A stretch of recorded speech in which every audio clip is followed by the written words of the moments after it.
Vu que personne n'a jamais vu l'esprit, je vais créer une image de l'esprit. Maintenant, laissons ceci représenter l'esprit. Ensuite, laissons ceci, cette chose à laquelle nous avons donné toute notre attention jusqu'à maintenant, le corps. Et c'est cette chose ici qui se transforme en action et cause les résultats que nous obtenons.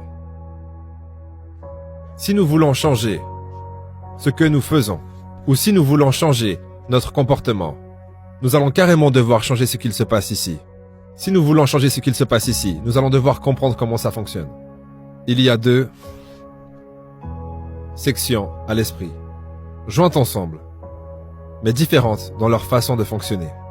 Et nous nous référons à ceci en tant que l'esprit conscient, et à ceci en tant que l'esprit subconscient. Vous savez quelle est la question? Est-ce que cette idée va m'emmener d'où je suis et me faire avancer dans la direction de l'étoile que je vise? Est-ce qu'elle m'aidera à atteindre mon objectif? Si ce n'est pas le cas, je vous le garantis, qu'elle vous emmènera dans l'autre direction, parce que vous n'allez pas rester là où vous êtes. Cela est certain. Cette zone de confort est un endroit dangereux où se trouver. Comme Bob Briggs l'a dit, c'est peut-être confortable, mais c'est un mauvais endroit. Vous avez la capacité, lorsque quelqu'un vous fait une suggestion, qui vous emmènera dans une direction autre que l'endroit où vous voulez aller, vous avez la capacité de consciemment et mentalement rejeter cette idée. Et ensuite, vous pouvez aller de l'avant et créer n'importe quelle autre idée que vous pourriez vouloir. Autant longtemps qu'une idée est dans votre esprit conscient, elle n'aura absolument aucun effet sur votre corps physique ou sur ce que vous faites. Absolument aucun effet. C'est lorsque vous prenez cette idée et que vous la faites passer de ce côté de notre esprit, qu'on appelle le subconscient. On pourrait aussi l'appeler l'esprit universel. C'est appelé par plein de noms différents. Le superconscient, il doit y avoir plus de 150 noms que vous pouvez utiliser ici.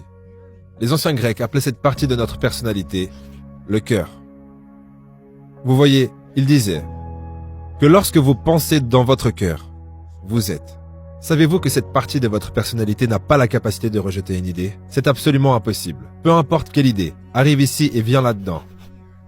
Instantanément, elle est manifestée dans votre corps physique. Maintenant, quand une idée vient de l'extérieur, on la laisse instantanément venir ici et on agit sur cette base.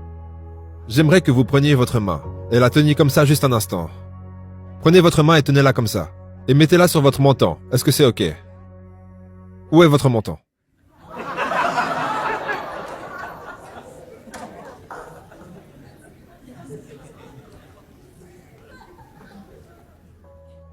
Pourquoi est-ce que vous avez mis votre main ici?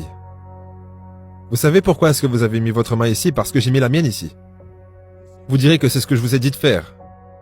Mais je dirais plutôt que vous ne pensiez pas.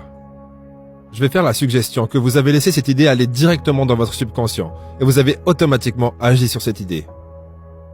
Si vous choisissez une idée et que vous la mettez ici, instantanément et automatiquement, vous faites passer cette chose qu'on appelle le corps, qui n'est rien d'autre qu'une masse d'énergie dans une nouvelle vibration. Cela vous fera ensuite agir différemment. Vous voyez, l'action est causée par la vibration. Si vous entretenez une idée négative, et ceci est l'esprit émotionnel entre parenthèses, et que vous vous laissez être émotionnellement impliqué dans cette idée négative, vous ferez instantanément passer votre corps dans une vibration négative. Il ne peut y avoir aucune action intelligente venant d'une vibration négative. Jamais.